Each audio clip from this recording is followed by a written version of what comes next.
a lot of my friends were moving down to London. I wanted to do the same, and I wanted to find something that looked interesting. This job appealed because it accentuated the fact that you had a lot of choice. You were able to make your own decisions. You had responsibility from early on, which was something that appealed to me.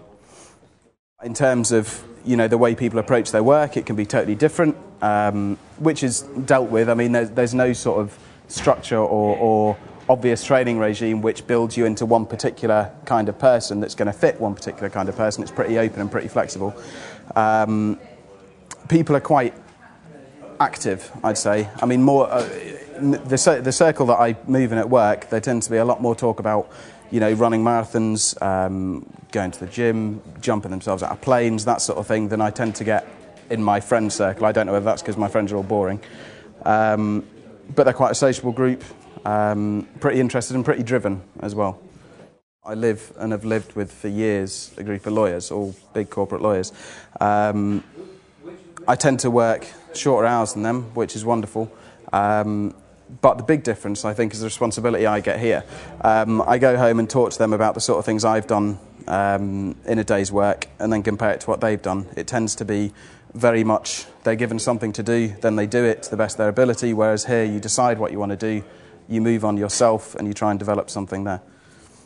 You do see changes being made as a result of information people learn at conferences. One of the first shows I did was on climate change. There was a load of talk there from those people that were right at the forefront on carbon footprinting, which was pretty new at the time.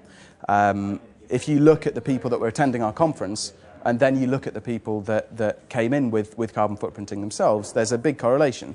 These people do learn at our conferences, then they go back to their companies and they change the way they're doing business based on that. And that's a massive kick. I mean, that's awesome. Seeing something that you've brought from a few topics on a piece of paper into something that's actually changing the way your business does its business.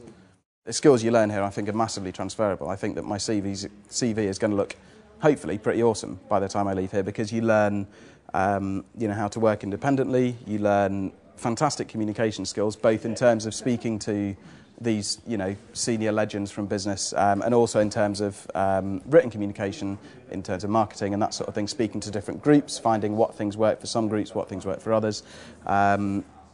Then, as well as that, there's a project management aspect. Time management is massively important, and you learn a hell of a lot of that because you're juggling a lot of things every single day. And then the ability to move something forward, I think, and grow a business. I mean, the final thing, possibly the most important thing, is the exposure you get to business at the coalface, as it were. I mean, you're running a business, effectively. And the experience you get doing that will hopefully stand me in good stead if I want to go and start my own business at some point in the future.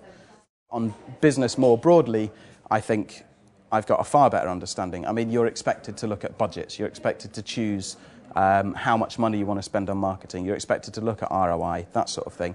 And because you're actually doing that, and because you're making the decisions, and because those decisions impact on you directly, it means they're so much more important. And I think you learn a hell of a lot more because of that. The working environment here, I'd say, is pretty chilled out. I think it's comes from the fact that you get this responsibility and you're trusted, and it means that therefore you're not expected to be in the office at 9 on the dot, leave at 5 on the dot, because it's your project, it's your responsibility, so you work the hours that you need to. If that means that some days you don't rock up until 10:30, then that's fine, as long as you get your job done. So that there's that aspect of flexibility, which is nice. It's a pretty chilled out place. I mean, people don't turn up wearing suits. People go out for lunch, with each other, and it's a pretty friendly group of people to work with, I'd say.